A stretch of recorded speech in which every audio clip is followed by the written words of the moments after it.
আব্বাস সিদ্দিকী আসার পর একেবারে জনজোয়ার দেখতে পাচ্ছেন, একেবারে সেই দৃশ্য আপনাদের দেখাবো যে পীরজাদা আব্বাস সিদ্দিকী এই মুহূর্তে শহীদ মিনারে, এই মুহূর্তে কিন্তু পীরজাদা আব্বাস সিদ্দিকী শহীদ মিনারে সেই দৃশ্য দেখাবো।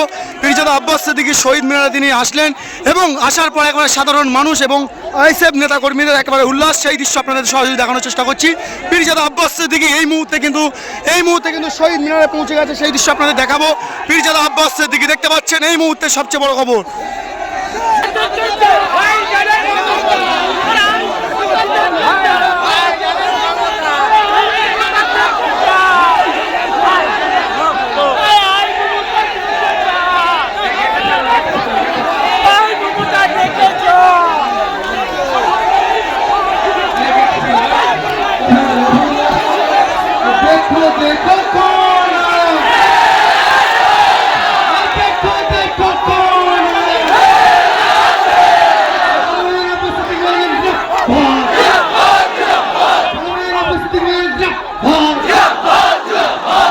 দেখতে পাচ্ছেন আব্বাস সিদ্দিকী আসার পর একেবারে মানুষের জনজোয়ার, একেবারে সেই দৃশ্য আপনাদের দেখাবো সরাসরি। একেবারে দেখতে পাচ্ছেন যে পীরজাদা আব্বাস সিদ্দিকী আসার পর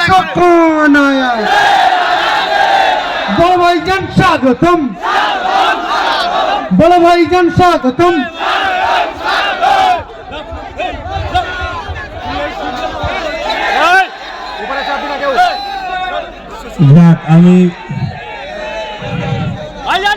আমি আশপাশেই ছিলাম, আমি পুরো প্রোগ্রামটাকে দেখেছি, খেয়াল রেখেছি।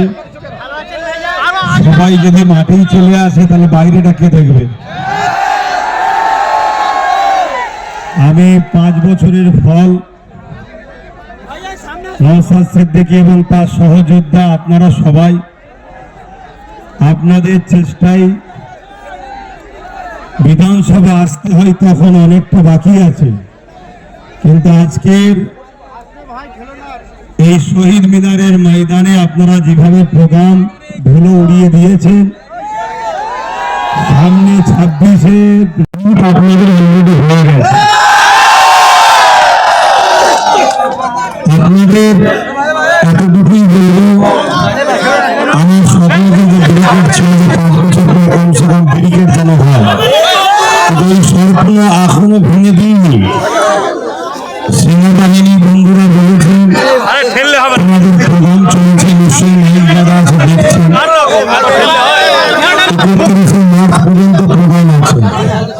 31শে মার্চের পরে আবার চেষ্টা করব, কিন্তু মার্চের পরে প্রচন্ড রোদ হয়, এই রোদকে অপেক্ষা করে যদি ব্রিকেট করি আপনারা সারা দেবেন তো? টার্গেট ব্রিকেট রেকর্ড হয়েছে 21-এ, ওই ব্রিকেটের রেকর্ডকে আবার ভাঙবো আমরাই। সেই চেষ্টায় আজকে গতকাল থেকে বারবার আমাকে বলেছিল, আমি বলেছিলাম আমি অবশ্যই কলকাতাতেই থাকবো, আশপাশেই থাকবো, পুরো প্রোগ্রামটাকে নজরে রাখবো। আমি দেখতে চাই যে নওশাদ সহ তার সহযোদ্ধারা 5 বছর কি করলো, তবে কি করেছে বাংলার প্রতিটা অলিতে গলিতে কান পাতলে বোঝা যায়।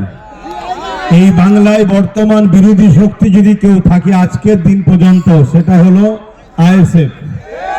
মিডিয়াতে হয়তো অন্য কাউকে বিরোধী শক্তি বানানো হয়, কেন রাজ্য সরকার বলেছিলেন তো বিজেপিকে ফন্ডে নিয়ে এসে লড়বো, তাই বিজেপিকে বিরোধী হিসাবে দেখানো হয়, কিন্তু হাকিকাতে বিরোধী বিজেপি নয়।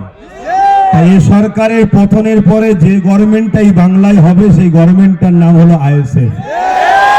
আপনারা যে শক্তিতে, যে মজবুতে দাঁড়িয়ে আছেন, আমি এতটুকু বলতে পারি, এই শক্তি, এই মজবুতে আর একটু যদি বিশ্বাসের সাথে ঐক্যবদ্ধ হয়ে আর একটুখানি যদি চাপ বাড়াতে পারেন, তাহলে আগামী দিন কিন্তু আপনাদের হাতেই বাংলা আসছে।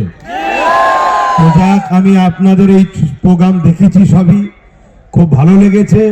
আপনারা এভাবে এগিয়ে যান, আমার সর্বদিক দিয়ে সহযোগিতা দোয়া আপনাদের সাথে ছিল, আছে, থাকবে। আমরা ভারতীয়, ভিক্ষা নয়, অধিকার চাই। আমরা ভারতীয়, কোনো সংবিধান ছাড়া কোনো দাদা দিদির কথা মানি না। সংবিধানের কথা যে দাদা দিদি বলবে সেই দাদা দিদিকে মাথায় নিয়ে ঘুরবো, আর যে দাদা দিদি সংবিধানকে তাকে রেখে নিজেদের কথা শোনাতে চাইবে সেই দাদা দিদিকে সংবিধানের ডায়েরিতে এনে জেলের কারাগারে আমরা যুব সমাজই ভরবো। এই অঙ্গীকার নিয়ে আজকে আপনারা তো চলে গেছেন, রাস্তায় সব দেখছি চতুর্দিকে। কেন আমি যদি আরেকটু আগে ঢুকতাম তাহলে তো আরো সমস্যা হয়ে যেত না। তো সেই জায়গায় যখন ভিড় কেটে গেছে আমি আস্তে আস্তে বললাম এবারে চলো যে একটু কমসে কম, কেন গতবারে নওশাদ বলেছিল আমরা দু ভাই এক জায়গায় হব, তো সেই কথাটারও তো সত্যতা প্রমাণ রাখতে হয়। না হয় জালিমরা কোনো খোঁজে পাবে না, কোনো ফল্ট না পেয়ে বললো কই তার ভাই এলো না, তো মানে কিছু যখন উপায় থাকেন এটা বলবে। এতটুকু জেনে রেখে দিও নওশাদের জন্য তার বড় ভাইয়ের জান আছে। ব্যাস, এবারে আমার আরো অনেক কাজ আছে, সেদিকটা দেখতে হয়, এদিকটা নওশাদ দেখছে তোমাদের সবাইকে নিয়ে, এবং তোমাদের সাথে নওশাদের সাথে আমি আছি, অবশ্যই পাশে আছো, তো সেই বিশ্বাস করি। তাই এই বিশ্বাসেই তো আজকে এত দূরে চলে আসলাম। যাক, সকলে কথা শোনো, আমি এইটুকু বলেই সংক্ষেপ করলাম। আমার শেষ আবার একটা কথা, আমরা ভারতীয় সাদা চামড়া ব্রিটিশকে তাড়িয়েছি, এই ব্রিটিশদের দালাল কালো চামড়াগুলোকেও আমাদের তাড়াতে হবে, এটা অঙ্গীকারবদ্ধ হতে হবে। ব্যাস, কথা শেষ করছি। সুস্থ থাকেন, ভালো থাকেন। ভারতবর্ষ জিন্দাবাদ, ভারতবর্ষের সংবিধান জিন্দাবাদ।